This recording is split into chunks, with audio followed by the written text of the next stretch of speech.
Yeah, I'm gonna skip the beginning of it here. You can call me Raya, not my real name, obviously, but it will do. A little bit about me: I spent 8 years in the military to pay for college, and then another decade plus in a part of the U.S. intelligence component that does not officially exist. It sounds just like Buddy in the clip, right? Yeah. On paper, I worked for a boring sounding office in a department most people have never heard of. In reality, it was a compartment inside a compartment where the odd stuff of a certain nature got routed. The basic story is this: Earth was noticed roughly 2 billion years ago, long before anything walked around on land. Not because we're special, but because we tripped a sensor, or rather, life tripped their sensors. You see, the Council is not a single species, it is a collective of several advanced interstellar, maybe even interdimensional civilizations. That long term surveys of stars and planets the way we run spy satellites. They run long term surveys, huge distributed arrays of instruments working together, watching thousands of star systems at once for millions of years at a time. Their gear is probably their gear probably makes the James Webb telescope looks like a kid's backyard telescope. About 2 billion years ago, those instruments picked up biosignatures here, chemical footprints in the atmosphere that meant something was alive here. Atmospheric composition like free oxygen and methane, spectral fingerprints, chemical disequilibria that scream there's metabolism happening down there. Why include all this? I mean, this is why Well, because include this is the background. This is the whole background of how humanity. This is our origin. This is our whole Genesis story, That's right? fine, but it's all conjecture. This is all I know. I'm just telling you. They're going right to the details. No, they're skipping. They're putting in a bunch of conjecture before the details, in my opinion. The basics. At that point, Earth went into a database as interesting. Revisit later. Wow. Well, it's a filing cabinet. Doo-doo-doo. Standard procedure for them when a world looks promising is pretty boring from their point of view. They send automated probes, not big crude ships.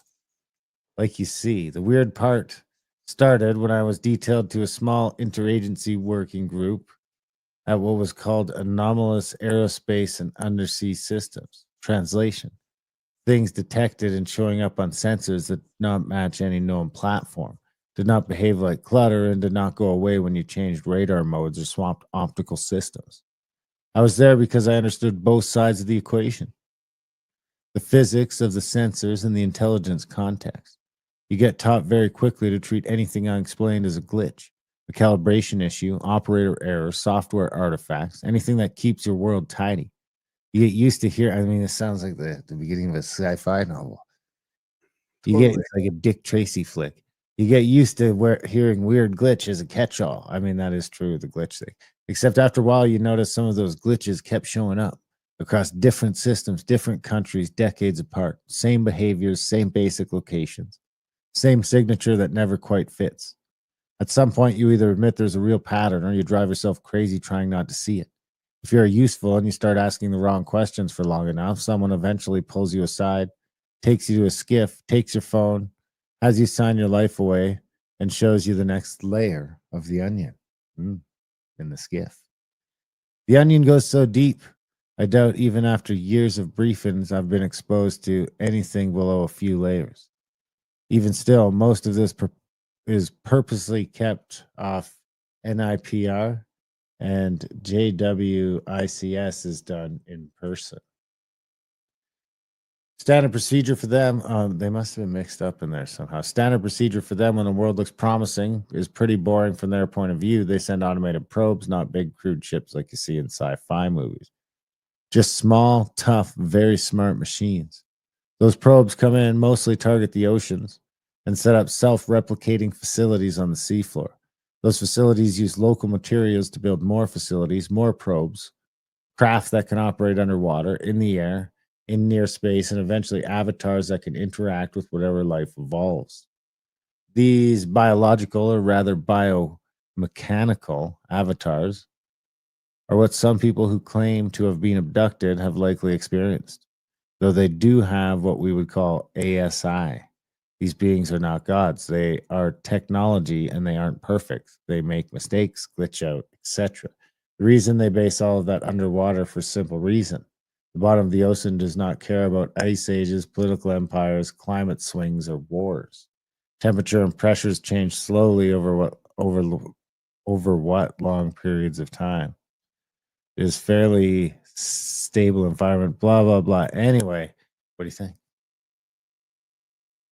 Yeah, it's interesting. Doesn't it seem crazy that you could just post some crap on the internet now and say you're I mean, I should Well, be aren't you gonna read the end of that? I mean, you should probably like it gets just see what the ending's like all right. because it was pretty long. I know you don't want to go through the whole thing, but I mean, Speaking of there's only a paragraph left. Speaking of time, we Earth humans tend to think in terms of nothing longer than the current human lifespan. And when pondering non human intelligence, we like to think in terms of deep space, distance, and light years. But we seldom consider the lifespan concept of time for a post biological species could be quite different than outs. Only our most astute, ours, I guess, only our most astute thinkers in the realms of geology, paleontology, I think that's spelt wrong, and cosmology think in terms of millions or billions of years.